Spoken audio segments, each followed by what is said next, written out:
I almost lost my life giving birth because of medical negligence, and the man who delivered my baby wasn't even a doctor.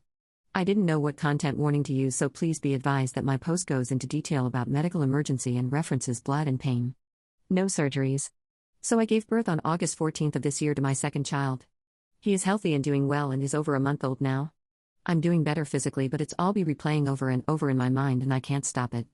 Parts of it I don't even remember at all, but it comes back to me in bits and pieces. But I want to tell someone about the parts I do remember. It all bothers me so much and I don't think many people would understand. Especially not my family. So for some context, I had my first son at 21. It was a precipitous labor, which means he was out within 3 hours. I had no medication, no nothing. It was just me, boyfriend, and a bunch of nurses, no doctor. I was in a hospital, but what happened was I kept telling everyone the baby was coming now and no one believed me because it was my first labor and I was only 2 hours in. I had a second-degree tear but a healthy baby boy and was home in a couple days. Despite how scary it was, I felt great about it. Now this year, this is my second son. My plan was to go all natural again. I know it sounds crazy to some women, but it's what I wanted to do. Not because I thought I was Superwoman or something like that. My sister thinks I did it to brag, but I wanted to do it because that's what I did the first time and I liked it. I mean, I didn't like the pain, but I like being able to feel the contractions and know what my body is doing. Being in tune with my body.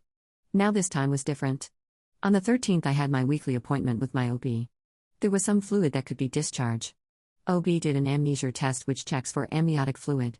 I got the results when I was at home already. She called to tell me it was positive and I needed to come to the hospital. She already told them I was coming. No contractions. I get to the hospital and I learned my water was ruptured near the top, which means only some of the water has trickled out, but they need all of it. So after being fully admitted, they came to break my water. Now that was taken care of, I was informed that my contractions needed to start within the next 3 hours or they would need to induce me themselves. This is because we don't know how long the amniotic sac has been ruptured and don't want to risk infections. I'm doing great. I'm excited and nervous, and I can't wait to meet my son. My boyfriend is beside me and I also had my sister too. We laughed about ridiculous stuff. 3 hours in and no contractions. So we agreed to Pitocin. 4 in Pitocin at a 6. I could read it on the monitor next to me. Contractions start shortly after. Nothing I couldn't handle yet. It felt like it did when I had my first son. I was ready. I was mentally ready and prepared and I was motivated. 30 minutes later, this male doctor, I'll call him Ted, walks in and says that my contractions were not where they needed to be and upped my Pitocin to an 8. They became more intense and it felt worse than the first time I had a baby. But I was pushing through. I was determined. 3 hours later, I've been having intense contractions and laying in the way they wanted me to because of the external baby monitors. I had zero rest. I was getting mentally exhausted since I couldn't keep a conversation and it was hard to talk at all, so I was in my head way too much, thinking too much. I felt like I needed to pee.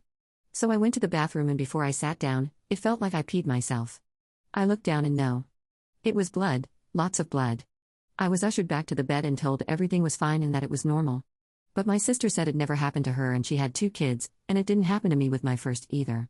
I never heard of it happening before and I did lots of research on the subject because I was nervous. Now it's 9 p.m. and the male doctor comes back and my dilation is still at 2 centimeters. Then I saw him in the nude staring at the monitor as it printed out my contractions and my baby's heartbeat. It was 7 minutes of me wondering what the hell was wrong with my baby. I became stressed and even asked but was met with no answer.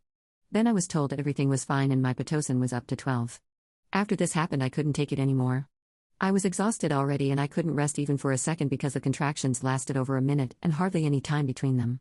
At this point I was already just basically laying there with my eyes closed, groaning at each contraction. Once that updose hit me, it was basically war. The pain was so bad I couldn't handle it anymore. I told them I wanted an epidural. I was still a 2 after all this time and I was literally suffering and I was at the point where I felt that if I didn't have a form of relief then I was going to pass out and not be able to have my baby. My boyfriend and sister asked me if I was sure because I've been super instant on not having one.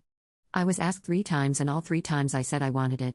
Then I was asked a 4th time and that's when I just begged for it and for them to stop asking me. I was starting to lose my emotional grip on myself. Having the epidural in was difficult because the contractions were moving my weak body. This is when Ted comes back, but he comes back with a woman doctor. I'll call her Mary. Mary checked my dilation and then she says my water wasn't broken. So she herself breaks it right then and there. A huge pressure off me, it felt great. They also stopped the Pitocin at this time. My brain wasn't working at this time, but think about that. My water was supposedly broken. They had me on Pitocin June 8, 2012 for hours with no progress because I wasn't starting labor on my own. Probably because my water wasn't broken. But once it was in began my long journey of pain. Most of this blends together in my memory because for hours what was happening was this: the epidural would work for 2 minutes, then I'd be in pain.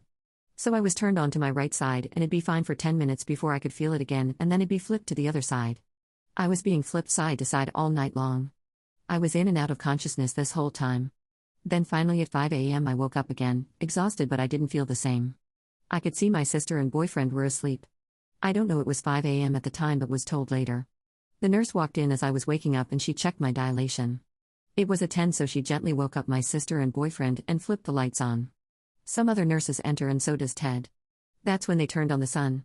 It was just lights, but it was extremely bright and aimed right at me. I understand why, but I literally couldn't open my eyes or they would hurt. The rest was just me pushing, 8 pushes, and I couldn't do it anymore. They kept telling me to push and I literally just couldn't. I tried but I couldn't. So they waited 3 contractions and then told me to try as hard as I could and they would help me.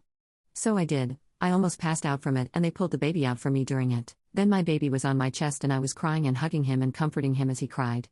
I never felt such overwhelming emotions before. Happy to see my child and relieved that all that pain was over. I ended up passing out right there. Nothing but black. I later woke up in a different room. What happened was, all the pressure from the contractions pushing the baby and amniotic sac against my cervix caused my cervix and parts of my uterus to become inflamed. That blood that poured out when I thought I had to pee was my cervix tearing a little. Then me passing out after. What? Because 1, I was beyond exhausted, and 2, I was hemorrhaging, and I almost lost my pulse according to boyfriend. He hugged me crying, saying he thought he was going to lose me and he couldn't even think about how he would have to tell our older son and then raise them both alone. Turns out Ted wasn't even a doctor, he was in medical school doing an internship. Mary told him what to do based off of what he told her. Mary thought the water was broken because Ted said it was. Ted never made sure of that, only a nurse did. Ted ended up being permanently dismissed and my insurance didn't have to pay a dime for my stay. I guess that was just juice, but I'm still left with my horrible experience and my boyfriend is terrified. We both wanted more than 2 kids, but since this experience he said he doesn't want any more because he doesn't want to lose me. I still want more one day, but I can't because I don't want to terrify my boyfriend into thinking he might lose me again. Anyway, I'm better now and my baby is thriving. My boyfriend is still insistent to not having any more kids. If we did, he said we can adopt or something like that. Thank you for letting me get this off my chest. Extra info to clarify: if the water is broken, that means the baby's head can push on the cervix and start dilation. The baby's head is what causes dilation. So breaking the water alone should have been my induction. But they didn't actually break it, so the contractions were just pushing the sac against me, so all the pressure and no dilation. If they broke the sac correctly, then I would never have needed Pitocin to begin labor, assuming there wouldn't have been a different problem.